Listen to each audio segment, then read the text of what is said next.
Hi everyone, welcome back to the channel. In this tutorial, I will show you how to get the building permit of light and shadow Hinged in Heartopia. So in this spring season, Heartopia has a special event that called Dreamlight Cinematic, and in this event, there's a battle pass that you can get many rewards. And if you want to get this building permit of light and shadow Hinged, you can just reach the battle pass level 15, and to reach this level you need to collect festival points. These festival points that you can get this point from the town festival catalog rewards.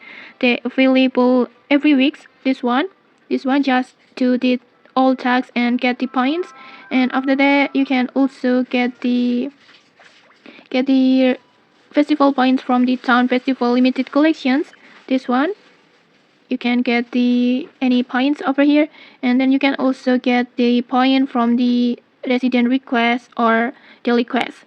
So just keep doing the event tags and claim all the available rewards to get these festival points, and after you reach the level 15, you will light and shadow hint building permit will automatically add it to your build mode, and you can just use it from there. And okay, that's how you can get the building permit of light and shadow hint in Heartopia. If you found this helpful, don't forget to like, comment, and subscribe for more tutorials. Thanks for watching, and see you.